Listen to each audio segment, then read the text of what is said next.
नारायण नारायण। भगवान नारायण देव के श्री चरणों में प्रणाम। गीता प्रेस के संस्थापक व संरक्षक प्रातःस्मरणीय पूज्य सेठ जी श्री जयदयाल जी गोयनका के श्री चरणों में प्रणाम। गीता प्रेस के आदि संपादक रसिक संत भाई जी श्री हनुमान प्रसाद जी पोदार के श्री चरणों में प्रणाम। इस युग के अप्रतिम महापुरुष वीतराग सन्यासी स्वामी श्री रामसुखदास जी महाराज के श्री चरणों में प्रणाम।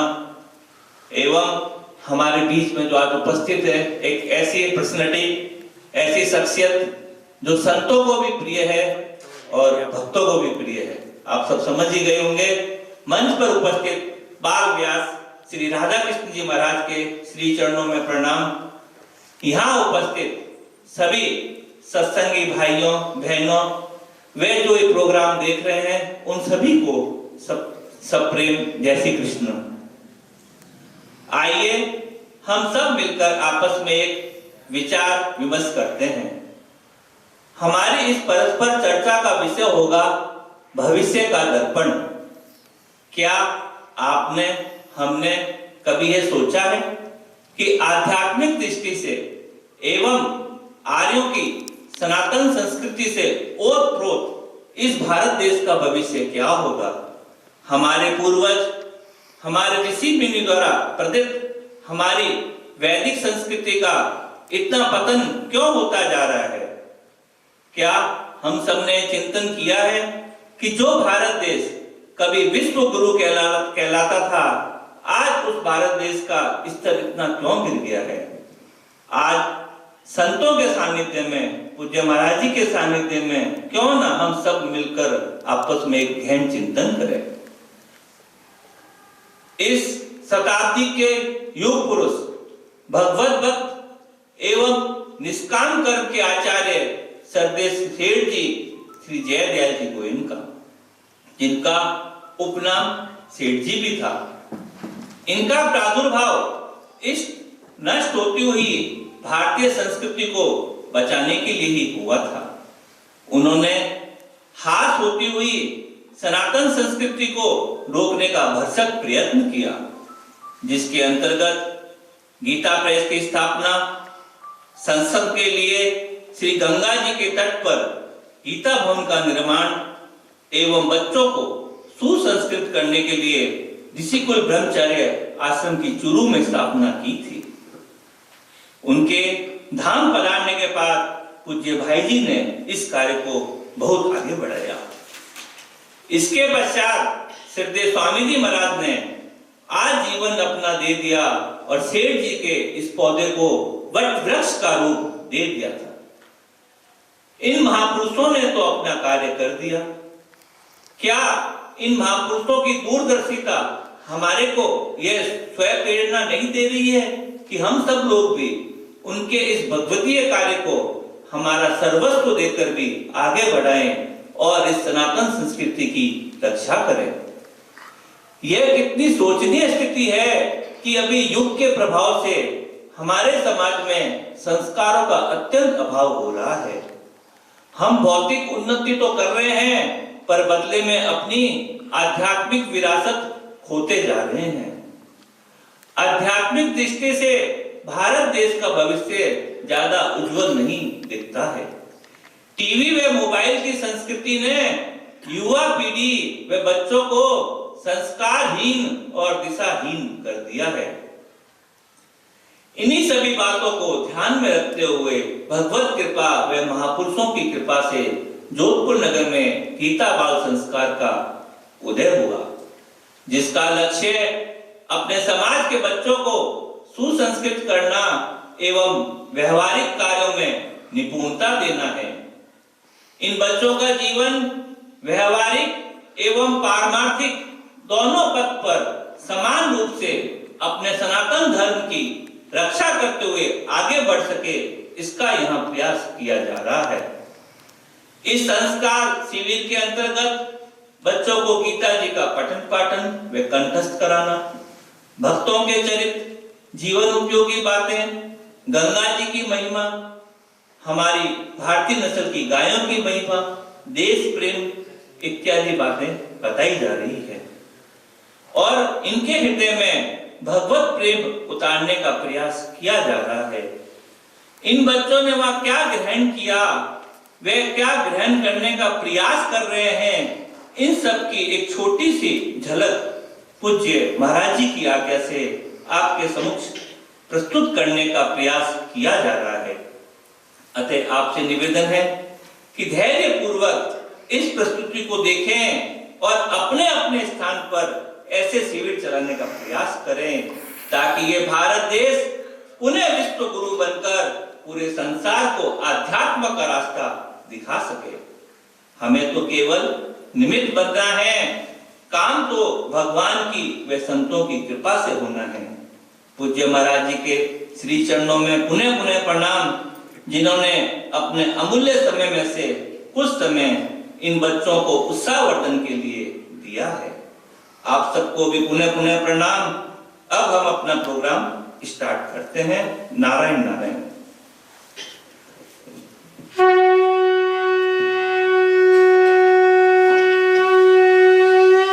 मंगलाचरण।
एक बार पूज्य जब महाराज जी विराज रहे थे तो उनको एक मास्टर जी थे एक बात पूछी कि महाराज जी, स्वामी जी महाराज की बात बोल रहा हूँ कि मनुष्य जन्म पाया है, हमें कम से कम कितना काम कर लेना चाहिए। तो महाराज जी ने कहा कि भाई मनुष्य जन्म पाया है तो कम से कम पुनः मनुष्य जन्म मिल जाए, इतना तो काम कर ही लेना चाहिए। तो उन मास्टर जी ने पूछा, पुनः महाराज जी से पूछा कि महाराज जी, हमारे को पुनः मानव जीवन मिल जाए, इसके लिए हमारे को क्या करना चाहिए, इसका क्या उपाय है। तो तो महाराज जी ने कहा भाई रोज गीता जी का अगर पाठ किया जाए तो उस मनुष्य के पतन होने की संभावना नहीं रहती है, पुनः मानव जीवन मिल जाता है। अतः गीता जी का पाठ करना चाहिए। महापुरुषों ने ये बातें उनको तो वही समय पाकर उनके मन में एक बात आई कि इतने लोग सत्संग में आते हैं, सत्संग सुनते हैं, इतने जीव हैं, तो इनके कल्याण का क्या उपाय किया जाए। भगवत कृपा से उनके मन में ये बात आई। उन्होंने गीता जी के चौथे अध्याय के 6 से 10 श्लोक तक, जो 5 श्लोक है भगवान के अवतार विषय के, इन 5 श्लोक का पाठ नित्य अपने सत्संग से पूर्व आरंभ किया।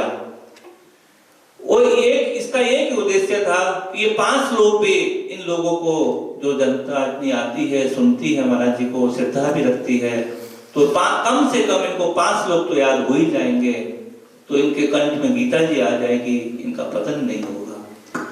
इस भावना को ध्यान में रखते हुए महापुरुषों का हृदय पिघला और उन्होंने ये बात शुरुआत कराई। इसका खूब प्रचार हुआ और बहुत से लोगों ने इसको अपने नित्य क्रम में शामिल किया। बहुत लोग इसका रोज पाठ भी करते हैं, आज भी करते हैं, लाखों लोग इसको पाठ कर रहे हैं। इन्हीं 5 श्लोकों का पाठ हमारे गीता बाल संस्कार के बच्चे भी नित्य करते हैं। अब उन्हीं के मुख से सुनते हैं।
गीता प्रेस के संस्थापक सेठ जी श्री जयदयाल जी गोविंद का एक बार उनकी घटना सुनी कि गीता जी का पाठ कर रहे थे, तो पाठ करते करते गीता जी के 18वें अध्याय के 68वें व 69 श्लोक पे उनकी नजर गई, जिसका भावार्थ था भगवान ने यह कहा कि गीता प्रचार करने वाला से प्रिय बढ़कर मेरा ना कोई है ना कोई होगा। सेठ जी को ये बात बहुत लग गई कि अब अपने को तो यही कार्य करना है, भगवत भावों का प्रचार करना है और गीता जी का प्रचार करना है। आगे जाके उन्होंने इस गीता जी के विषय में एक तत्व विवेचनी नाम की टीका लिखी। उस टीका के प्राकथन में उन्होंने बहुत सी बातें गोड़ गोड़ लिखी और यहाँ तक लिख दिया एक जगह कि जो इस प्राकथन को रोज पढ़ लेगा वो मेरे को खरीद सकता है। गीता जी की साक्षात मूर्ति अगर देखें तो सेठ जी, भाई जी, महाराज जी, मूल में सबके सेठ जी। तो गीता जी के विषय में उन्होंने क्या विचार था, संक्षेप में हमारी बहन बताएगी। जय श्री कृष्णा। गीता प्रेस के संस्थापक, संरक्षक, परम पूजनीय सेठ जी श्री जयदयाल जी गोयंदका के गीता जी के प्रति विचार, जिसे हम सभी बहुत ही ध्यान से सुने। श्रीमद् भगवत गीता साक्षात भगवान की दिव्य वाणी है। इसकी महिमा अपार है, अपरिमित है। उसका यथार्थ में वर्णन कोई नहीं कर सकता है। और सर्वशास्त्रमयी गीता एक परम रहस्यमय ग्रंथ है। इसमें संपूर्ण शास्त्रों का सार है। गीता ज्ञान और अनंत भावों का अथाह समुद्र है। रत्नाकर में गहरा गोता लगाने पर जैसे रत्नों की प्राप्ति होती है, वैसे ही इस गीता सागर में गहरी डुबकी लगाने से जिज्ञासुओं को नित्य नूतन विलक्षण भाव रत्न राशि की उपलब्धि होती है। अतएव विचार करने पर प्रतीत होता है कि गीता का मुख्य तात्पर्य अनादि काल से अज्ञानवश संसार समुद्र में पड़े हुए जीव को परमात्मा की प्राप्ति करवा देने में है। और उसके लिए गीता में ऐसे उपाय बतलाए गए हैं जिनसे मनुष्य अपने सांसारिक कर्तव्य कर्मों का भली भांति आचरण करता हुआ परमात्मा को प्राप्त कर सकता है। व्यवहार में परमार्थ के प्रयोग की यह अद्भुत कला गीता में बतलाई है। गीता गंगा और गायत्री से भी बढ़कर है। शास्त्रों में गंगा स्नान का फल मुक्ति बतलाया गया है, परंतु गंगा में स्नान करने वाला स्वयं मुक्त हो सकता है। वह दूसरों को ताड़ने की सामर्थ्य नहीं रखता, किंतु गीता रूपी गंगा में गोता लगाने वाला स्वयं तो मुक्त होता ही है, वह दूसरों को भी ताड़ने में सामर्थ्य हो जाता है। गंगा तो जो उसमें आकर स्नान करता है उसी को मुक्त करती है, परंतु गीता तो घर घर में जाकर उन्हें मुक्ति का मार्ग दिखलाती है।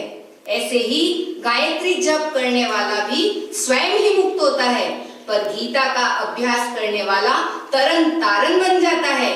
गीता को हम स्वयं भगवान से भी बढ़कर कहें तो कोई अतियुक्ति नहीं होगी। स्वयं भगवान कहते हैं, मैं गीता के आश्रय में रहता हूँ, गीता मेरा श्रेष्ठ घर है। गीता भगवान का श्वास है, हृदय है और भगवान की वांगमयी मूर्ति है, जिसके हृदय में, वाणी में, शरीर में तथा समस्त इंद्रियां एवं उनकी क्रियाओं में गीता रम गई। वह पुरुष गीता की साक्षात मूर्ति है। उसके दर्शन, स्पर्श, भाषण एवं चिंतन से भी दूसरे मनुष्य परम पवित्र बन जाते हैं। फिर उसके आज्ञा पालन एवं अनुकरण करने वालों की तो बात ही क्या है। वास्तव में गीता के समान संसार में यज्ञ, दान, तप, तीर्थ, व्रत, संयम और उपवास आदि कुछ भी नहीं है। पूज्य सेठ जी ने यहाँ तक कहा है कि मरने के समय गीता के श्लोक का उच्चारण करता मरे या भाव समझता हुआ मरे तो कल्याण हो जाता है। शास्त्रों में तो यहाँ तक बताया है कि मरते समय गीता की पुस्तक मस्तक पर या सिरहाने रख दे तो कल्याण हो जाता है। फिर हृदय में धारण कर लो तो बात ही क्या है। गीता के एक श्लोक और एक ही चरण को धारण कर लो तो उद्धार हो जाए। गीता की जितनी महिमा गाई जाए उतनी थोड़ी है। हमें जितना समय मिले उसी में लगावें और हृदय में धारण करके क्रिया में लावें। इसलिए हम सभी को मिलकर गीता के भावों का घर घर में, गांव गांव में खूब प्रचार करना है। इस मनुष्य जीवन में संकल्प करना ही है तो ऐसा शुद्ध संकल्प करें जिससे मानव मात्र का कल्याण हो जाए। वह है गीता के भावों का प्रचार। बोलो गीता माता की जय।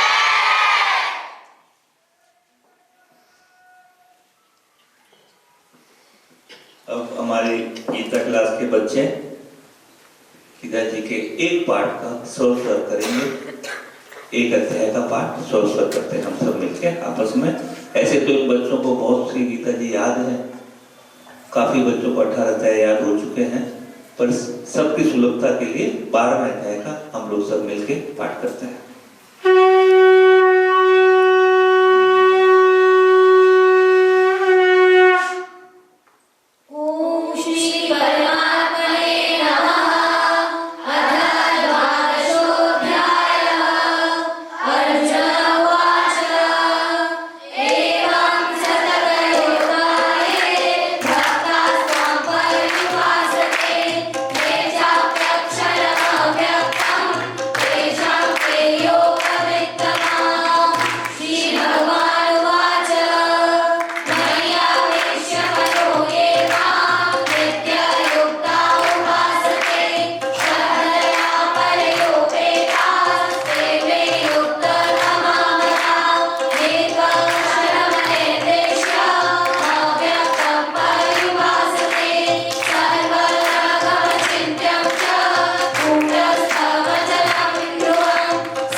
हमारी गीता क्लास में बच्चों को कुछ नियम दिए गए हैं, इनकी नियम की कॉपी बनाई गई है जो ये रोज फॉलो करते हैं।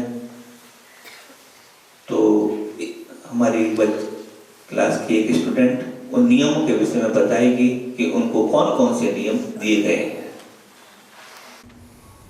जय श्री कृष्ण।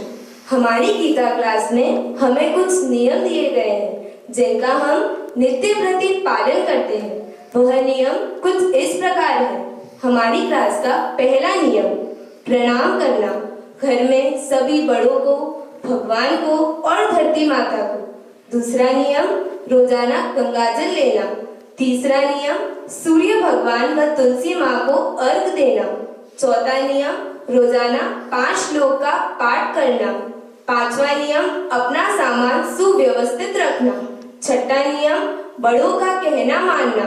7वां नियम झूठ नहीं बोलना। 8वां नियम टीवी व मोबाइल देखते हुए प्रसाद नहीं पाना। 9वां नियम प्रसाद झूठा नहीं डालना। 10वां नियम कोई भी काम करने से पहले श्री हरि लिखना। 11वां नियम कलयुग का प्रवेश हमारे घर में न हो, इसके लिए एक श्लोक का नित्य पाठ करना। 12वां नियम रोजाना घर में कीर्तन करना। 13वां नियम रोजाना 1 पेज राम राम लिखना। 14वां नियम क्रोध नहीं करना। 15वां नियम गीता जी का रोज पाठ करना। नारायण नारायण नारायण। इस तरह इन बच्चों को नियम दिए गए हैं जिनका ये रोज पालन करते हैं। इसमें से कोई कोई विशेष नियम है तो थोड़ी उनकी व्याख्या भी सुन लेते हैं, उनका महत्व क्या है। जैसे एक नियम बताया इसने प्रणाम करना, तो एक बच्ची बताएगी कि प्रणाम करने का क्या महत्व है। जय श्री कृष्णा। हमारे गीता क्लास का सबसे पहला नियम प्रणाम करना। सुबह उठते ही सर्वप्रथम धरती माता को, भगवान को व अपने घर में अपने माता पिता व सभी बड़ों को प्रणाम करना चाहिए। माता पिता के चरणों में सर रखकर प्रणाम करना चाहिए, क्योंकि बड़ों को प्रणाम करने से हमारे अंदर 4 चीजें बढ़ती है। यश कीर्ति बढ़ती है, विद्या आती है, बल बढ़ता है और आयु बढ़ती है।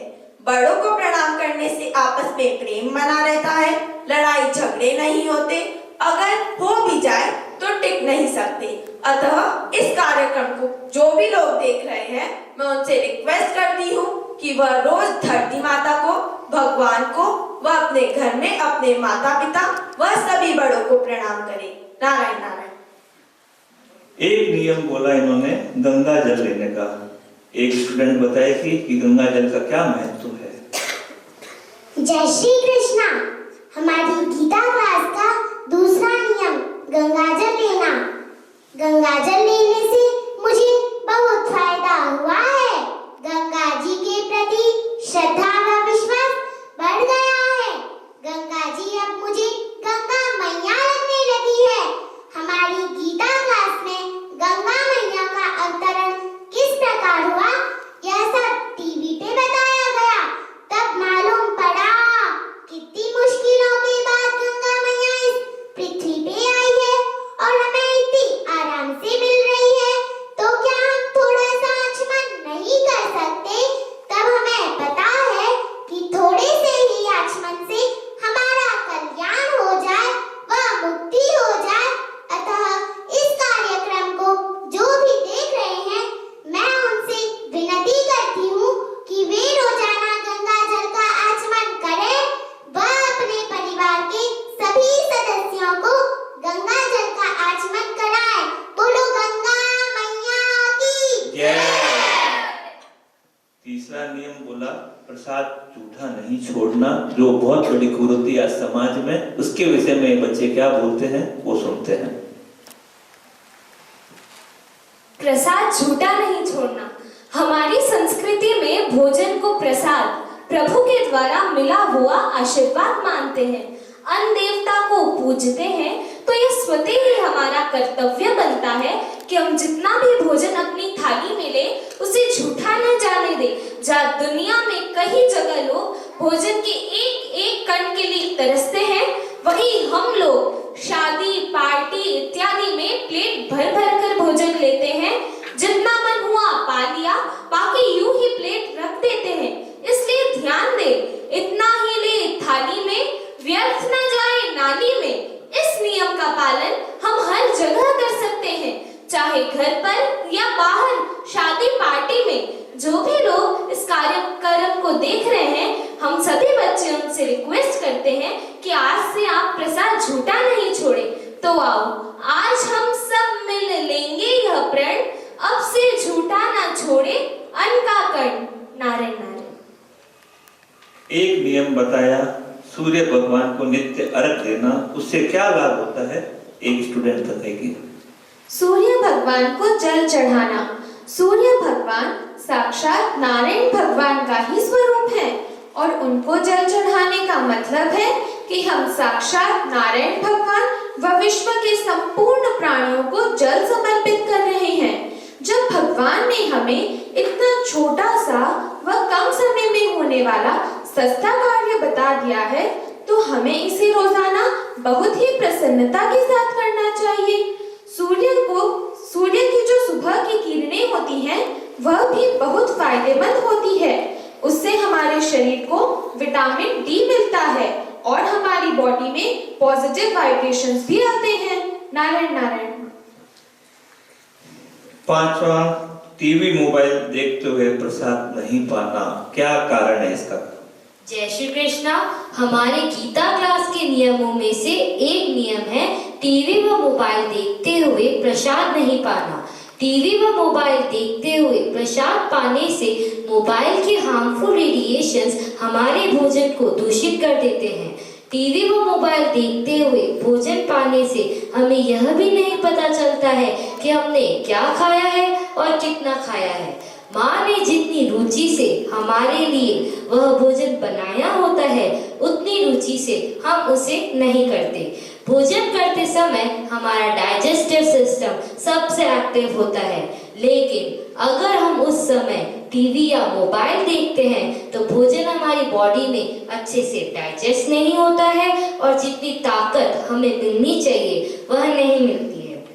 इसलिए हम सब बच्चे आपसे निवेदन करते हैं कि टीवी व मोबाइल देखते हुए भोजन न करें। नारायण नारायण। बहुत ठीक।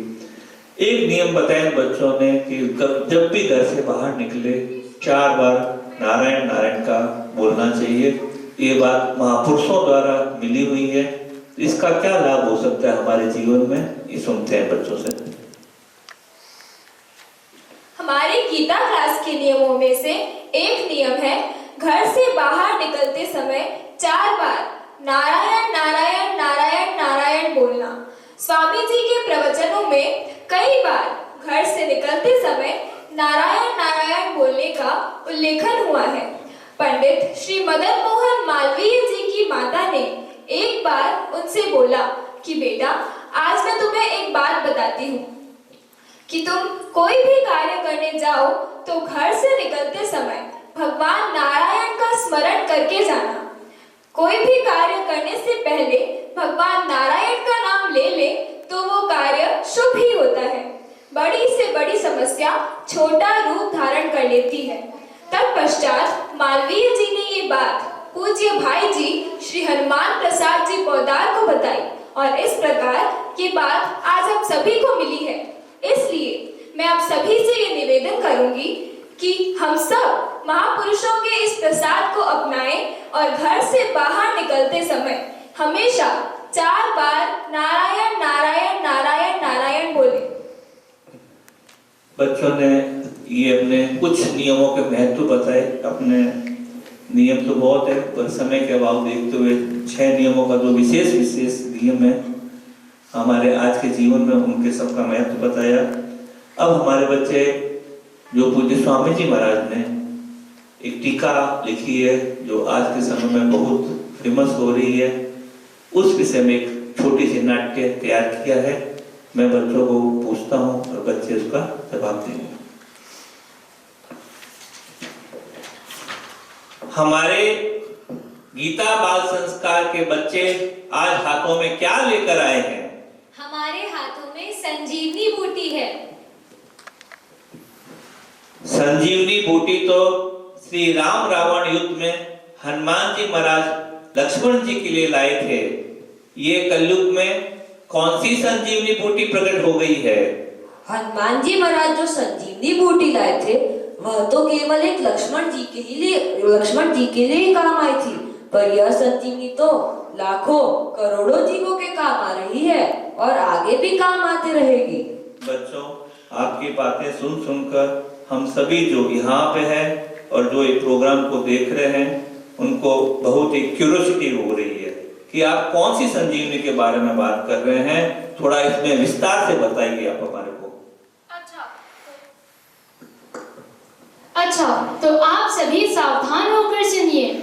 हमारे हाथों में साधक संजीवनी नामक ग्रंथ है, जिसको वीतराग संत संन्यास परंपरा के आदर्श व जीवन मुक्त महापुरुष श्रद्धेय स्वामी जी श्री राम सुखदास जी महाराज द्वारा श्रीमद् भगवद गीता पर टीका लिखाई गई है। इसी विलक्षण टीका का नाम साधक संजीवनी है। जिस टीका की आप इतनी महिमा गा रहे हो, उसकी क्या विशेषता है? विशेषता तो पढ़ने से ही पता चले, फिर भी हम आपको बताते हैं। यह ग्रंथ उन्होंने मानव मात्र का कल्याण कैसे हो यह भाव रखकर लिखाया है। अपनी विद्वता की दृष्टि से नहीं लिखाया, अपितु वर्तमान समय में कलयुगी जीवों की दशा को देखकर महापुरुषों का हृदय पिघल गया और यही उनकी कृपा इस ग्रंथ में साकार रूप से प्रकट हुई है। अच्छा, और क्या विशेषता है इस ग्रंथ की? यह ग्रंथ धर्म व जाति से ऊपर उठा हुआ है। यह ग्रंथ केवल सनातन धर्म के लिए नहीं है, अपितु मानव मात्र के कल्याण के लिए है। इसमें मानव जाति की सभी समस्याओं का समाधान लिखा हुआ है। यह ग्रंथ कब प्रकाशित हुआ और किस प्रेस के द्वारा हुआ? यह ग्रंथ भाद्रपद कृष्ण पक्ष की तीज विक्रम संवत 2042 को प्रकट हुआ व इसका प्रकाशन मानव मात्र की अपनी ही श्रद्धेय सेठ जी श्री जयदयाल जी गोइंका द्वारा स्थापित व श्रद्धेय भाई जी श्री हनुमान प्रसाद जी पोद्दार द्वारा संपादीय गीता प्रेस से प्रकाशित हुई है। अभी तक इसकी कितनी प्रतियां प्रकाशित हो चुकी हैं? अभी तक इसकी लगभग 20 लाख प्रतियां बिक चुकी हैं। इसके अलावा एक बात और है जो मैं आपको बताती हूँ। पूज्य महाराज जी के ही श्रीमुख से निकला हुआ है कि जिस प्रकार पूज्य तुलसीदास जी महाराज द्वारा रचित रामचरितमानस का आज घर घर में पारायण हो रहा है, उसी प्रकार कुछ समय बाद साधक संजीवनी का भी प्रचार होगा। अच्छा, महाराज जी ने और भी क्या बात बताई इस विषय में? उनकी कोई घटना है बंबई की, वो बताएं। एक बार जब महाराज जी बंबई से रवाना हो रहे थे, तभी उनके पास एक सत्संगी बहन रोते हुए आई। जब महाराज जी ने पूछा कि तुम क्यों रो रही हो, तो उन्होंने कहा, आप जा रहे हैं ना, इसीलिए मुझे रोना आ रहा है। तब महाराज जी ने उनसे फिर पूछा, क्या तुम्हारे पास साधक संजीवनी नहीं है? तो उन्होंने कहा, मेरे पास साधक संजीवनी तो है। तब महाराज जी ने उन्हें समझाया कि साधक संजीवनी मेरा ही स्वरूप है। अगर तुम्हारे पास साधक संजीवनी है तो समझो मैं ही हूँ तुम्हारे पास। इस घटना से यह सिद्ध होता है कि साधक संजीवनी के स्वरूप में स्वामी जी महाराज हम सभी के साथ यहाँ उपस्थित है। बहुत ठीक बच्चों, आज तो आपने हमारे को हमारी सांसारिक व आध्यात्मिक संबंधी समस्याओं का अंत करने का मार्ग प्रशस्त बताया है।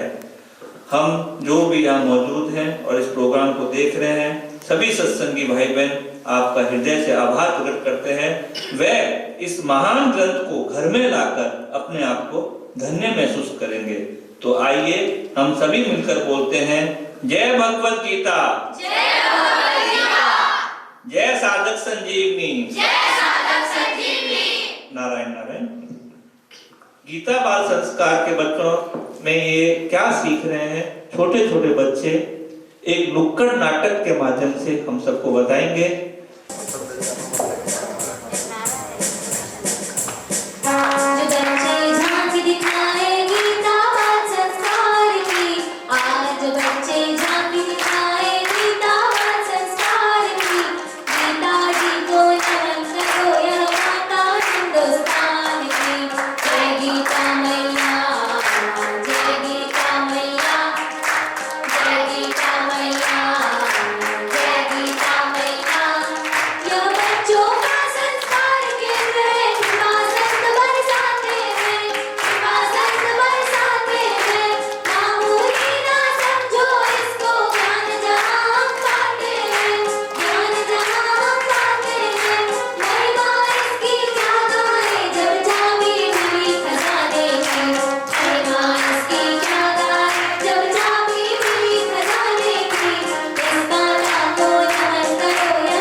शुरुआत कैसे होती है?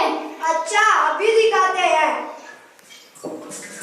सब संतों को नमन कराके मंगलाचरण कराते हैं, मंगलाचरण कराते हैं।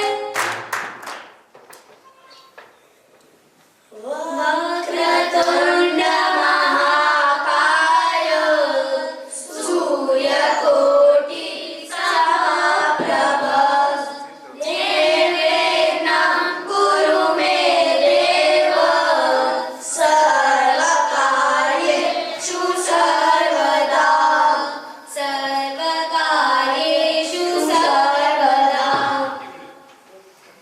सब संतों को नमन कराके मंगलाचरण कराते हैं, मंगलाचरण कराते हैं। प्रार्थना और हरि भजन से हृदय शुद्ध हो जाते हैं, हृदय शुद्ध हो जाते हैं। इच्छा ना हो कुछ पाने की जब चढ़ी लगे हरि नाम की। हरे राम राम राम हरे हरे, हरे कृष्णा कृष्णा कृष्णा हरे। इच्छा ना हो कुछ पाने की जब चढ़ी लगे हरि नाम की। इस माता को नमन करो, यह माता हिंदुस्तान की। जय गीता मैया, जय गीता मैया, जय गीता मैया, जय गीता मैया। और भी कुछ बताओ ना भैया, यहाँ चाचा होता है। तो आओ इन्हें देखो। अच्छे गुण अपनाने की शिक्षा दी जाती है, शिक्षा दी जाती है।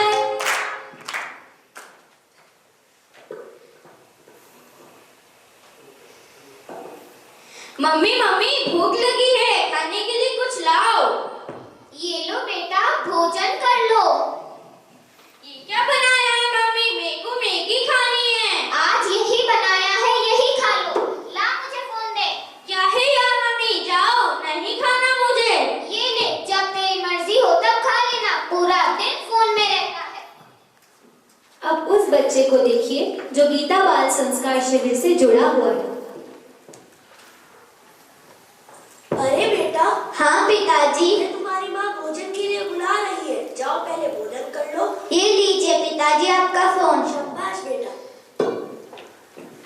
अच्छे गुण अपनाने की शिक्षा दी जाती है, शिक्षा दी जाती है।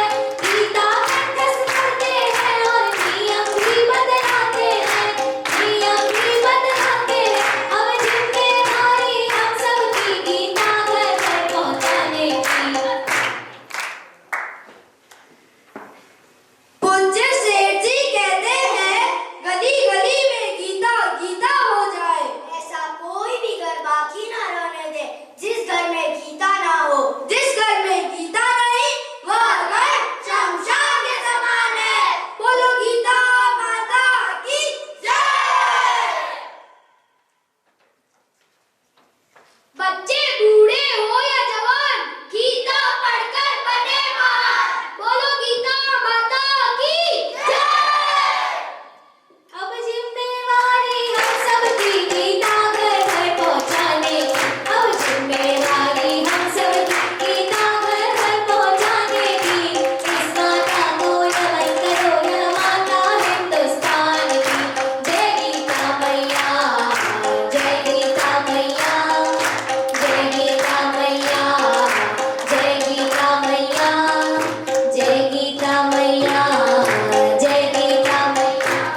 पहले हम कोटेशन सुन लेते हैं, उनके बाद अंताक्षरी के रूप में गीता जी की।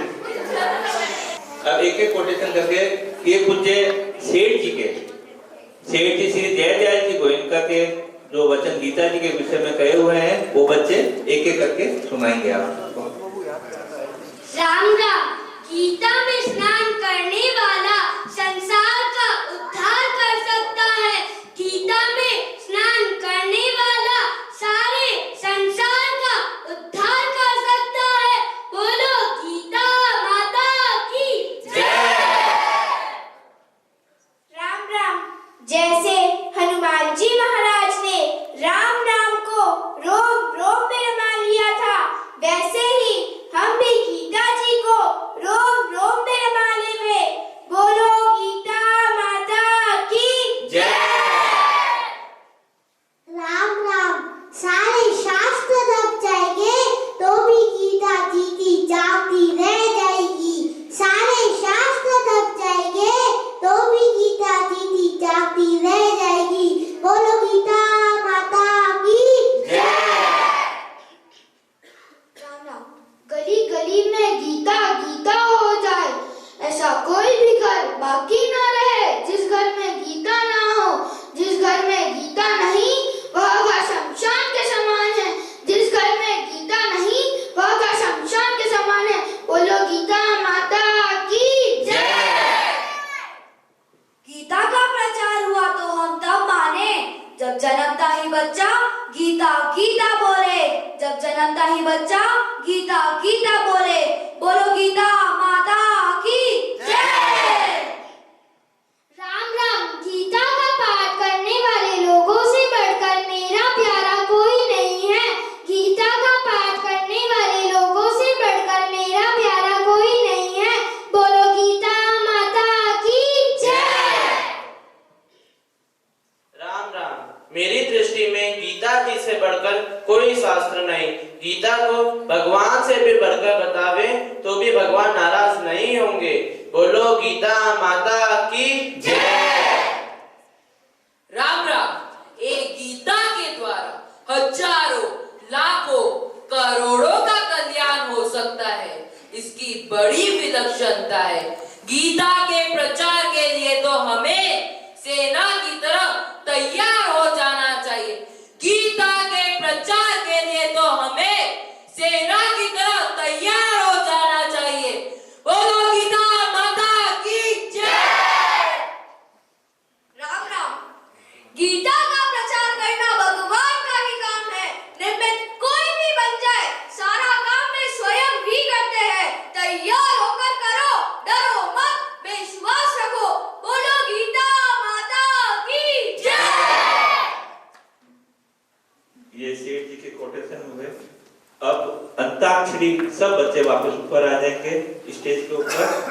दो ग्रुप बना के बैठे। ये बच्चे गीता जी के श्लोक से अंताक्षरी खेलेंगे। जैसे हम लोगों ने अंताक्षरी का स्वरूप एक वो भी देखा है कि गानों से खेली जाती थी पुराना, लेकिन अब लगता है समय कुछ ठीक आ रहा है। तो अब ये बच्चे गीता जी के श्लोकों से अंताक्षरी आरंभ करेंगे। कोई एक श्लोक पहले महाराज जी बोल दें तो पीछे से शुरुआत करें। गीता सुगीता कर्तव्या किमन्यै शास्त्र विस्तरै या स्वयं पद्मनाभस्य मुख पद्माद्विनिसृता। त से आया, त से बोलेंगे विनिसृता। राधिका। तस्मात् सर्वेषु कालेषु मामनुस्मरयुध्य च मय्यर्पिता मनो बुद्धिर् मामे वैश्यस्य संशयम्। जिसको बोलना है वो हाथ खड़ा करेंगे, सब नहीं बोलेंगे, ये ध्यान रखें। जिसको बोलना है वो हाथ खड़ा करेंगे। अविना। यम लब्ध्वा चापरं लाभं मन्यते नामवत्तः यस्मिन् स्थितो न दुःखेन गुरुणापि विचार्यते। हिमांशी। तथा कृपया विष्टो मश्रूणाकुलेक्षणं विषीदन्त ऐसे उत्साह नहीं आ रहा है, थोड़ा सा। हाँ हाँ बोलो। निर्माण मोहार्जित संतोषा अध्यात्म नित्या विनिवृत्त कामा द्वन्द्वे विमुक्ता सुख दुःख संगे गच्छन्त्य मूढा पदमाव्ययं तत्। सामने वाले ग्रुप बोल, क्या बात है, ये ढीला चल रहा है क्या? पूर्वा मय्येव मन आधत्स्व मयि बुद्धिं निवेशय निवसिष्यसि मय्येव अत ऊर्ध्वं न संशय। विराट यस्मान्नो द्विजते लोको लोकानो द्विजते त्रय हर्षामर्षभयोद्वेगैर्मुक्तो यः स च मे प्रियः। हाँ यह से बोलेंगे। यं यं वापि स्मरन् भावं त्यजत्यन्ते कलेवरं तं तमेवैति कौन्तेय सदा तद्भावभावितः। हर्षवर्धन समुद्धरता मृत्यु संसार सागरात् भवामि न चिरात् पार्थ मय्यावेशित चेतसाम्। हरिप्रिया मन्मना भव मद्भक्तो मद्याजी मां नमस्कुरु मामे वैश्यसि युक्तैव मात्मानं मत्परायण। हिमांशु त्रिछत्राणि नैनं दधति पावक न चैनं केतयन्त्यापो न शोषयति मारुत। वंशिका तस्माद्यस्य महाबाहो निगृहीतानि सर्वशः इन्द्रियाणि इंद्रियार्थेभ्यस्तस्य प्रज्ञा प्रतिष्ठिता। केशव वाणी संयम्य युक्ता आसीत् मत्पर वशे हि यस्य इन्द्रियाणि तस्य प्रज्ञा प्रतिष्ठिता। तस्मात् शास्त्रं प्रमाणं ते कार्याकार्य व्यवस्थितौ जल्दी जल्दी धर्मशास्त्र विधानोक्तं कर्म कर्तुं विहारसि। जल्दी जल्दी करना, फटाफट। कीर्ति बोलो। सर्गाणामादिरन्तस्य मध्यं चैवाहम् अर्जुन अध्यात्म विद्या विद्यानां बाधा प्रवदतामहम्। बोल। मद्भक्तो मद्याजी मां नमस्कुरु मामे वैश्यसि सत्यं ते प्रतिजाने प्रियोऽसि मे। दिव्यांशु हिमांशु हिमांशु ये मां नित्ययुक्ता उपासते श्रद्धया परयोपेतास्ते मे युक्ततमा मता। सर्वलोकं विशालं क्षीणे पुण्ये मर्त्यलोकं विशन्ति एवं त्रयीधर्ममनुप्रपन्ना तथागतं कामकामा लभन्ते। माधव समृद्धि मोहनं सर्वदेहिनां ज्वालालस्य निद्राभिस्तन्निबध्नाति भारत। और जल्दी करो, फटाफट करो। हाँ बोल, आगे बोल। कायं कर्म समाचरः असतो याचरन् कर्म परमाप्नोति पुरुषः। शनैः शनैः रूपन्ते बुद्ध्या कृतिकृत्यया आत्मसत्सं मनः कृत्वा न किञ्चिदपि चिन्तयेत्। तरह से आया है, ये कमजोर पड़ रही है, फिर क्या बात है? पूर्वा तानि सर्वाणि संयम्य युक्ता आसीत् मत्परः योजयसि इन्द्रियाणि तस्य प्रज्ञा प्रतिष्ठिता। हाँ दक्षिण शर्मा माति सदने स्थितौ माधवं पाण्डवाश्चैव दिव्यौ शङ्खौ प्रदद्मतु। नया लोग बोलो, नए लोग बोलो, नए लोग बोलो, तो कोई लोग करो। चलो राधिका बोल।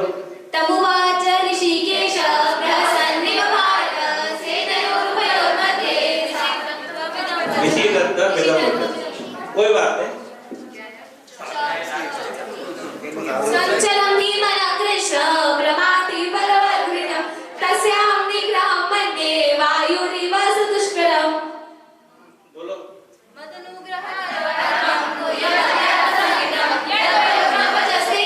मोहोऽयं विगतो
लोकस्य सृजति प्रभु न कर्मफल संयोगं स्वभावस्तु प्रवर्तते।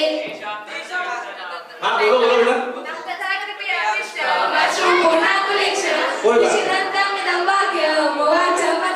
ये ऐसे लगता है आप दोनों एक दूसरे से परास्त नहीं हो सकते हैं, इसलिए इसको बराती की सहमति से यही स्टॉप कर देना ठीक है। आप ना उस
इससे एक बात तो समझ में आती है कि थोड़े ही प्रयास से काम बहुत बड़ा हो सकता है। हम लोग थोड़ा प्रयास करें, अभिभावकगण तो बच्चे तो तैयार ही बैठे हैं इन सब चीजों को ग्रहण करने के लिए। हमें थोड़ा प्रयास करना है, संतों की हमारे पे बहुत कृपा है। थोड़ी सी आपको कल सूचना देनी है, फिर महाराज जी का उद्बोधन होगा कि जोधपुर नगर में जो कार्य संचालन हो रहे हैं उसके अंतर्गत गीता बाल संस्कार शिविर जो लगते हैं, ये सब जो डाटा बता रहा हूँ सब कोरोना के पहले के हैं, अभी के नहीं समझे। तो गीता बाल संस्कार शिविर में लगभग 800 बच्चे जुड़े हुए हैं। उसमें 2 मुख्य क्लास है, 7 एकल क्लास है। माता बहनों को गीता सिखाने की 15 स्थानों पे क्लास चल रही है। उनमें लगभग 200 माताएं बहनें आ रही हैं। अलग अलग सप्ताह में अलग अलग दिन होता है। व्हाट्सएप ग्रुप के माध्यम से सत्संग प्रेमी बहनें ग्रुप चल रहे हैं, जिसमें 10 ग्रुप हैं, लगभग 500-600 माताएं बहनें उसमें जुड़ी हुई हैं। उसका सिस्टम कि पहले उसमें महाराज जी की क्लिप भेजी जाती है, उस पर वो माता बहन सुनती हैं और वापस लिख कर भी भेजती हैं। एक ग्रुप संतों के लाडले बच्चे, वो भी व्हाट्सएप ग्रुप चल रहा है, उसमें भी बच्चों को समय समय पे क्विज भेजे जाते हैं, बच्चे उसको आंसर देते हैं। नया अभी ग्रुप खुला है साधक संजीवनी ग्रुप, जो अभी चालू हुआ है, लगभग उसमें 200-250 बच्चों की स्ट्रेंथ, बच्चों की नहीं, उसमें 200-250 माताएं बहनें रहती हैं, जो सोम से शुक्र तक चलता है। साधक संजीवनी के एक श्लोक लिया जाता है, जून के ऊपर वो काम चल रहा है। इसके अलावा जब कोरोना नहीं था उससे पहले जगह जगह पर सत्संग, मूल गीता जी के पाठ, प्रभात फेरी, कीर्तन, सामूहिक कीर्तन, सुंदरकांड, रामायण जी का पाठ, ये सब तो चल ही रहे हैं, जिसकी शायद कोई गिनती नहीं है। अगर हम सब मिलके, अगर आप सबको भी अपने अपने क्षेत्र में इस तरह का कार्य करने के लिए आयोजन करना चाहें, तो कभी भी हम लोग भी, अगर तो आपको लगता है कि परामर्श ले सकते हैं, हमारे को परामर्श दे भी सकते हैं। अब हम पूज्य महाराज जी से प्रार्थना करेंगे कि बच्चों को उत्साहवर्धन के लिए कुछ वो अपनी अमूल्य बातें बताएंगे हमारे को। नारायण नारायण। हम सभी ध्यान से सुने, बच्चे भी बहुत ध्यान से सुने, जो बातें महाराज जी बताएंगे हम सबके बहुत काम की होगी। लास्ट में फिर जयकारा लगाएंगे और वो प्रोग्राम की पूर्णाहुति मानेंगे। नारायण नारायण नारायण नारायण नारायण।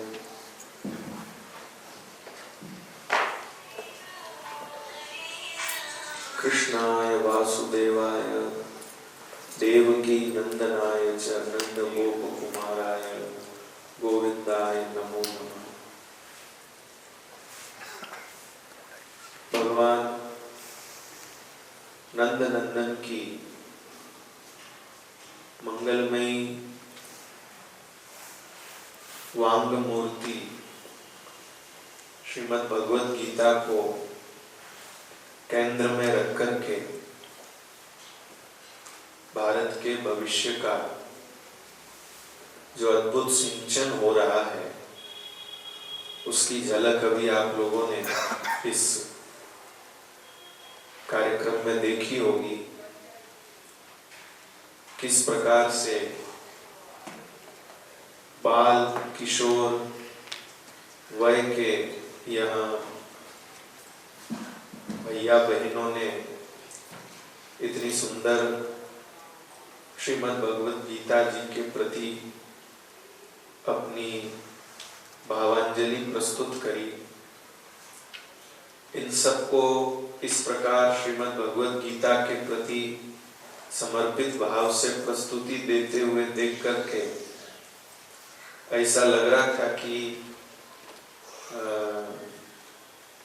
भारतवर्ष में जिस प्रकार अंग्रेजों के गुलामी काल में देशभक्तों ने मिलकर के देश को अंग्रेजों की दास्ता से मुक्त कराया था, अंग्रेजों के शासन से मुक्त कराया था, इसी प्रकार इन सब बच्चों के इस उत्साह को देख करके, इनके प्रयासों को देख करके, आप लोगों के सहयोग को देख करके और इन सब को मिल रहे संतों के आशीर्वाद को देख कर कैसा लगता है जैसे उस समय 1947 से पूर्व देशभक्तों की टीम ने, देशभक्तों के दल ने देश को अंग्रेजों की दास्ता से मुक्त कराया था। ऐसे ही ये सब बच्चे मिलकर के आने वाली युवा पीढ़ी को, बाल पीढ़ी को कुसंस्कारों से मुक्ति दिला देंगे, बुरे गुणों से मुक्ति दिला देंगे, बुरे विचारों से मुक्ति दिला देंगे। ऐसा इन सब का उत्साह देख करके लगता है। यह अपने आप में गीता प्रचार की एक अद्भुत सेना श्री ठाकुर जी ने खड़ी कर दी है, ऐसा लगता है। इन सब पीतांबर रंग के वस्त्रों को पहने हुए ये सब श्री नंद नंदन के ही स्वरूप हैं, ऐसा लगता है। अर्जुन जी को श्री ठाकुर जी ने श्रीमद् भगवत गीता सुनाई निमित्त करके। निमित्त वह थे, लेकिन उसका जो प्रभाव, उसकी जो भावना, उसका जो लाभ है वो संपूर्ण सृष्टि को युग युगों तक मिलने वाला था। ऐसी ही भगवान की योजना थी, और निमित्त किसी अपने प्रिय को बनाते हैं।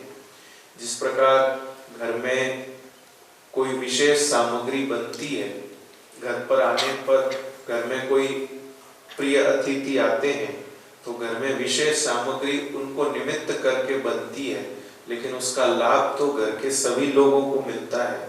इसी प्रकार श्रीमद् भगवद गीता को श्री भगवान ने कहा अर्जुन को निमित्त बना करके, लेकिन उस भाव का लाभ आज पूरा विश्व ले रहा है। अभी कुछ समय पहले समाचार पत्रों में भी पढ़ने को मिला, कुछ पुस्तक में भी देखने को मिला कि संपूर्ण विश्व में सबसे ज्यादा टीका जिस ग्रंथ के ऊपर लिखी गई है वह ग्रंथ भी श्रीमद् भगवद गीता है। और आज तक पूरे विश्व में सबसे ज्यादा जिस ग्रंथ की प्रतियां प्रकाशित हुई वह ग्रंथ भी श्रीमद् भगवद गीता है। विदेश में भी कई लेखक हुए और भी जगह कई लेखक हुए, किसी की क्या प्रसिद्धि है, किसी की क्या प्रसिद्धि है, लेकिन वे सब अपने अपने रॉयल्टी के चक्कर में हैं और प्रसिद्धि के चक्कर में हैं, और उसके जो लेखक हैं वो स्वयं तत्पर रहते हैं। लेकिन यह जो श्रीमद् भगवद गीता है, यह ऐसी लोक पुण्यार्थ लिखा गया, प्रकट किया गया ग्रंथ है कि इसके लेखक ने कभी कोई रॉयल्टी नहीं मांगी। इसको प्रकट करने वाले जो भगवान नारायण है, श्री हरि हैं, वो कभी भी इसके प्रचार के लिए स्वयं प्रस्तुत नहीं हुए। लेकिन इस ग्रंथ की जो दिव्यता है, इस ग्रंथ की जो पवित्रता है, वो अपने आप में इतनी दिव्य है कि बिना लेखक की उपस्थिति के, बिना कथन करने वाले के उपस्थिति के, जिसने इसको कहा उनके बिना किसी प्रभाव के, यह सिर्फ प्रेम के कारण इतना सब इसका विस्तार हो रहा है। ये जो भी गीता जी का प्रचार कर रहे हैं, ये सब ठाकुर जी से प्रेम करने वाले इसलिए कर रहे हैं। प्रेम के कारण ही ये सब चीज हो रही है, और यह गीता प्रेम ही बढ़ाने वाली है, आपस में प्रेम बढ़ाने वाली है, संस्कारों को बढ़ाने वाली है। आप सब ने देखा ही है किस प्रकार बच्चे अपने दैनंदिन जीवन में ऐसे छोटे छोटे नियमों का पालन करते हैं। प्रतिदिन बड़ों को प्रणाम करना, धरती माता को प्रणाम करना, श्री भगवान को प्रणाम करना और घर के बड़ों को प्रणाम करना। मैं सुन रहा था जब उसकी महिमा एक विद्यार्थी ने यहाँ पर बताई, तो उन्होंने कहा कि कोई झगड़ा रहेगा नहीं, अगर कोई विवाद हो गया तो वो रहेगा नहीं प्रणाम करने के संस्कार से। आज घरों में छोटी छोटी बातों को लेकर के बच्चे भी बड़ों से नाराज हुए बैठे रहते हैं। बड़े गुस्सा करते हैं, लेकिन आजकल छोटे छोटे बच्चे भी क्रोध करते हैं और रूठ कर बैठे रहते हैं, बड़ों से बात नहीं करते हैं, मुंह घुमा के बैठ जाते हैं, मुंह फुला के बैठ जाते हैं। लेकिन यदि उनके नियम में यह चीज रहेगी कि प्रतिदिन हमें बड़ों के चरणों में नतमस्तक होना है, तो यह नियम वास्तव में बड़ों के और बच्चों के मध्य जो प्रेम है, उस प्रेम के पुष्प को कुमलाने नहीं देगा। वो प्रेम का पुष्प हमेशा खिला रहेगा इस छोटे से नियम से। टीवी देखते हुए मोबाइल हाथ में लेकर के और भोजन करने की परंपरा तो फैशन बन गई है। वो उस चीज को सब लोग, बहुत घरों में बच्चे इसी में लगे हुए हैं, और परिवार के बड़ों को भी इसकी बहुत ज्यादा चिंता दिखती नहीं है। यहाँ जो गीता बाल संस्कार शिविर के जो सभी शिक्षक हैं, जो इसको संचालित करने वाले सभी भाई बहन हैं, वे हर घर के बच्चों की चिंता कर रहे हैं, तब उन्होंने ऐसे सुंदर सुंदर नियम इन बच्चों को पकड़ाए हैं। इन सभी बच्चों के द्वारा ये नियम सिर्फ अपने घर में ही पालन किए जाते हैं ऐसी बात नहीं है। ये लोग जब कहीं बाहर जाते हैं, किसी अन्य स्थान पर भी इनको कुछ दिन रहना होता है, तो वहां भी इन सब नियमों का पालन करते हैं। तो उस स्थान पर रहने वाले लोग जो हैं, वो भी नियमों को देख करके और प्रेरित होते हैं। वास्तव में देखा जाए तो किसी प्रकार का पैम्पलेट या किसी प्रकार का बैनर या किसी प्रकार की और कोई चीज, ब्रोशर आदि इस गीता बाल संस्कार शिविर के प्रचार की सामग्री नहीं है। इन बच्चों का जीवन ही सबसे बड़ा प्रचार है। यही जहाँ जहाँ जाते हैं इनका जीवन, इनका आचरण ही इस शिविर का प्रचार करता है। और उसी से प्रेरित होकर के आज जैसा कि हमारे बंधु बता रहे थे कि 800 से के लगभग विद्यार्थी जो हैं इस शिविर से जुड़े हुए हैं, गीता कक्षा से जुड़े हुए हैं। कितनी ही माताएं बहनें सत्संग लाभ ले रही हैं, जहाँ माताओं बहनों के विचित्र विचित्र क्लब बने हुए हैं, जिन क्लबों में सिर्फ फैशन सिखाई जाती है, खाना पीना नाचना और व्यर्थ के वार्तालाप होते हैं। वहाँ इस प्रकार सत्संग के ग्रुप बने हुए जिसके माध्यम से कुछ ज्ञान हम सब तक पहुँचता है। अभी रास्ते में जब मैं आ रहा था तो हमारे वाहन के आगे एक टैक्सी चल रही थी। उस टैक्सी के पीछे एक बहुत अच्छी बात लिखी हुई थी। उस पर लिखा हुआ था कि अगर किसी व्यक्ति को बल प्राप्त हो जाए तो वो अपने बल से एक को बचा सकता है या दो को बचा सकता है। ताकतवर इंसान जो है वो 1-2 लोगों को बचा सकता है, 5-10 लोगों को बचा सकता है। लेकिन अगर किसी व्यक्ति को श्रेष्ठ ज्ञान प्राप्त हो जाए तो उस ज्ञान के बल पर हजारों लोगों को बचा सकता है, लाखों लोगों को बचा सकता है। तो वह सात्विक ज्ञान की उपलब्धि, ज्ञान तो संसार में तरह तरह का है, लेकिन वह ज्ञान जो खुद को भी तारने में सक्षम है और दूसरों को दिया जाए तो वे भी तर सकते हैं, इस प्रकार का श्रेष्ठतम ज्ञान जो श्रीमद् भगवद गीता में भरा हुआ है। और वही श्रीमद् भगवद गीता का वह ज्ञान जिसको खूब विस्तार सहित सरल भाव में, सरल शब्दों में पूज्य स्वामी जी महाराज ने साधक संजीवनी के माध्यम से प्रकट किया है, उसी भाव को इन बच्चों में विविध संस्कारों के रूप में, विविध विचारों के रूप में, विविध गतिविधियों के रूप में इनके भीतर उसी को स्थापित किया जा रहा है। जैसा कि आपने अभी देखा साधक संजीवनी के विषय में कि पूज्य स्वामी जी महाराज ने अपने श्रीमुख से कहा कि यह साधक संजीवनी मेरा ही स्वरूप है। तो वास्तव में यह बात यथार्थ है। महापुरुषों के प्राण जो है, महापुरुषों का जो स्वरूप है वो उनकी वाणी होती है। उनकी वाणी उनका असली धन होता है।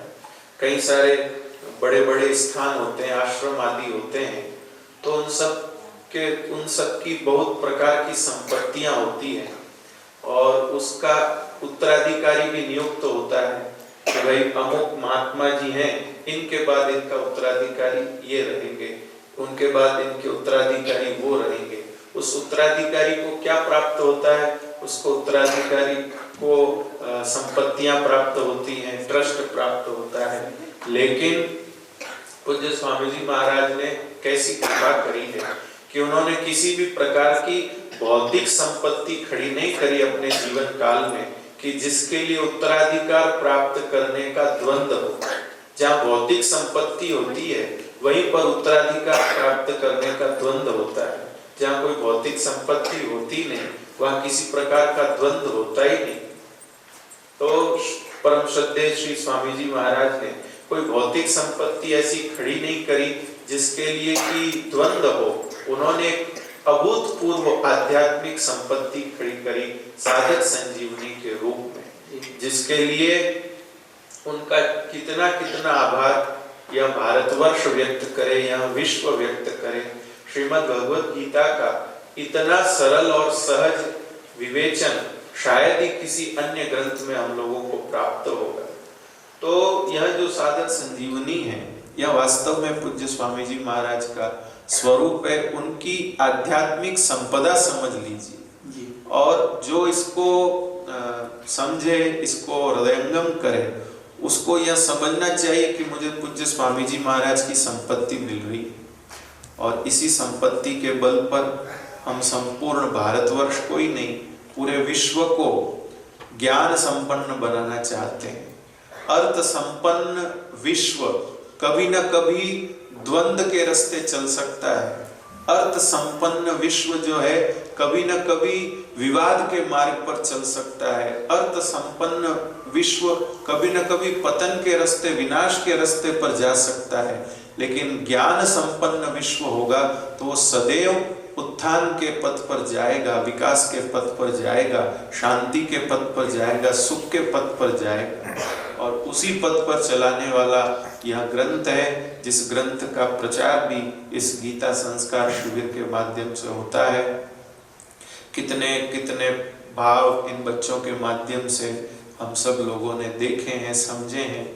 और भगवान करे यह गीता बाल संस्कार शिविर, यह गीता कक्षाएं खूब धूमधाम से चलें। और जिस प्रकार आज हर विद्यार्थी किसी न किसी प्रकार का ट्यूशन प्राप्त करता है, उसको लगता है कि मैं जो स्कूल में अध्ययन कर रहा हूँ, कॉलेज में अध्ययन कर रहा हूँ, वो मेरे लिए पर्याप्त नहीं है, इसलिए मुझे और किसी अध्ययन कक्षा में जाकर, ट्यूशन कक्षा में जाकर के और ज्ञान लेना चाहिए, पढ़ना चाहिए, जिससे मैं सफल हो सकूं। जिस प्रकार सब विद्यार्थी अपने अध्ययन के विषयों की ट्यूशन ले रहे हैं, ऐसे हर विद्यार्थी को लगे कि मैं अपने जीवन में एक बार गीता की भी ट्यूशन ले लूं, एक बार गीता भी मेरे जीवन का अंग बन जाए। और जिन विद्यार्थियों के जीवन का अंग श्रीमद् भगवत गीता बन गई, मैं संपूर्ण विश्वास के साथ कहता हूँ, उस व्यक्ति को, उस विद्यार्थी को अपने संपूर्ण जीवन में किसी बड़े परामर्श की आवश्यकता पड़ने वाली नहीं है। श्रीमद् भगवत गीता ही उसको सब परामर्श प्रदान करेगी, चाहे वो उसका व्यावहारिक जीवन हो, चाहे उसका आध्यात्मिक जीवन हो, और चाहे उसका पारिवारिक जीवन हो। महात्मा गांधी जी ने कहीं बोला है, कहीं पर कहा है, मैंने उनकी पुस्तक में पढ़ा है, वे कहते हैं कि मेरे जीवन में जब भी कोई दुविधा आती है, जब भी कोई समस्या आती है, मैं किसी से नहीं पूछता हूँ, श्रीमद् भगवत गीता को लेकर के और श्रद्धा के साथ हृदय पूर्वक अपनी वह समस्या मन में विचार करके और गीता का जो प्रश्न खोलता हूँ, उस प्रश्न पर मुझे उस समस्या का उत्तर मिलता है। यह विद्यार्थी, यह बच्चे बार बार श्रीमद् भगवत गीता को माँ माँ कह करके संबोधित कर रहे थे। तो मन में विचार आएगा कि भाई गीता ग्रंथ तो एक पुस्तक है, पुस्तक को माँ माँ कहने से क्या फायदा है? माँ तो भोजन देती है, माँ तो समाधान देती है, संभालती है, वात्सल्य देती है। यह गीता तो पुस्तक है, पुस्तक क्या देती है? इस विषय में मैं तो क्या बोलूं, आप इन सब बच्चों को देख लीजिए। यहाँ छोटे छोटे बच्चे जो भगवत गीता के श्लोक बोल रहे थे, एक बात बताइए, यह छोटे बच्चों को कोई भी बात सिखानी हो तो उसके लिए वात्सल्य लगता है। बिना वात्सल्य के बच्चों को कोई भी चीज सिखाई नहीं जा सकती। तो यह नन्हे नन्हे बच्चे यह चीज कैसे सीख गए हैं? यह चीज सिखाने में इनकी जन्मदात्री माँ का वात्सल्य ने काम नहीं किया है, इनको यह चीज सिखाने में भगवत गीता रूपी माँ के वात्सल्य ने काम किया है। यहाँ बड़ी बड़ी अंग्रेजी माध्यम की स्कूलों में इस आयु के बच्चों को ABCD सिखाने में भी टीचरों के पसीने निकल आते हैं। उस आयु के इन बच्चों को गीता जी के श्लोक आ रहे हैं। अभी आपने देखा होगा अंत्याक्षरी के समय छोटे से विद्यार्थी ने श्रीमद् भगवत गीता का श्लोक कितने उत्साह के साथ और दबंगता के साथ बोला, जैसे कोई शास्त्रार्थ महारथी हो, कोई गीता का प्रकांड विद्वान हो, इस उत्साह के साथ में बोला। यह श्रीमद् भगवत गीता के ऊपर जो अपना भाव अधिकार है, यही अपने जीवन की बहुत बड़ी उपलब्धि है। तो जिस प्रकार माँ वात्सल्य लुटाती है, ऐसे ही श्रीमद् भगवत गीता भी इन सब बच्चों पर वात्सल्य लुटाती है। उसी से ये सब हरे भरे हैं। और जिस प्रकार माँ के पास हर समस्या का समाधान होता है, इसी प्रकार श्रीमद् भगवत गीता से भी हर समस्या का समाधान मिलता है। इसलिए इस जगन्नाथ के राष्ट्र में, इस संपूर्ण विश्व में हम सब के पास में श्रीमद् भगवत गीता के रूप में एक जगन माता प्राप्त है, जिनके सानिध्य में, जिनकी छत्र छाया में यह बाल वाटिका भी हरी भरी है संस्कारों से। और जो लोग भी इस कार्यक्रम को देख रहे हैं, उनको यह निवेदन है कि आप भी अपने अपने घरों में श्रीमद् भगवत गीता को लाएं, उसके सुंदर सुंदर श्लोकों का अभ्यास आप स्वयं भी करें, अपने छोटे बच्चों को भी कराएं। और अपने अपने क्षेत्र में इस भाव के प्रचार प्रसार के लिए इस गीता संस्कार शिविर के जो संचालक हैं उनसे संपर्क करें और इस वाटिका को और हरा भरा रखने के लिए अपने सुझाव भी दें और अपने क्षेत्र में इस प्रकार की वाटिका लगाने के लिए इनसे संपर्क भी करें, इनसे भी सुझाव लें और लाभ उठाएं। यह भाव संतों की कृपा से आया है, तो इस भाव का अधिक प्रचार प्रसार हो, यही मंगल कामना करते हुए इतने शब्दों में अपनी वाणी को विराम देता हूँ। जय श्री कृष्ण। नारायण नारायण नारायण। उनके महाराज जी ने बहुत ही सुंदर वचन हम सबको एक संदेश दिया। जो प्रोग्राम यहाँ कर रहे हैं बच्चे उनको भी और जो प्रोग्राम देख रहे हैं उनको भी बहुत सुंदर संदेश दिया। आपकी बहुत कृपा। जोधपुर से बिलोंग करते हैं, जोधपुर में ही रहते हैं, लेकिन समय का अभाव रहता है कथाओं के कारण। बड़ी मुश्किल से अभी ऐसा मौका पड़ा कि आपका समय भी निकल आया और इन बच्चों के साथ बच्चों को आपका सानिध्य प्राप्त हुआ। अब एक लास्ट भजन करेंगे, उसके बाद पूर्णांति होगी। एक भजन है बच्चों के द्वारा, पूर्णांति करेंगे।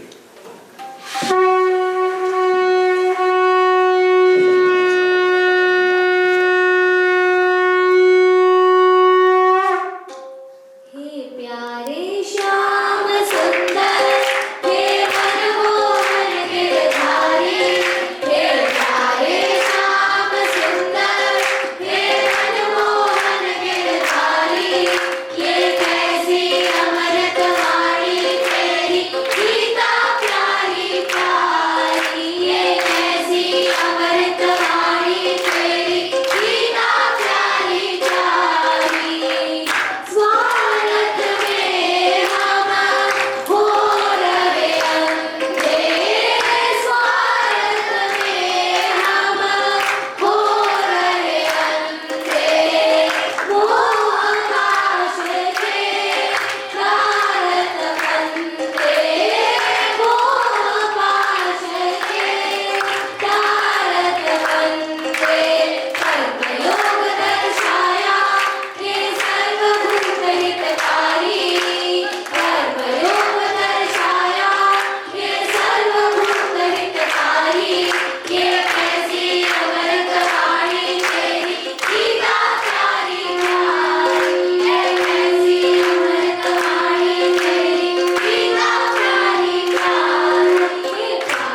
संस्कार, परिवार, हालांकि परिवार तो बड़ा है, पूरा तो अभी नहीं आ पाया है, फिर भी जितना आ पाया वो सब भगवान सब पर कृपा करे।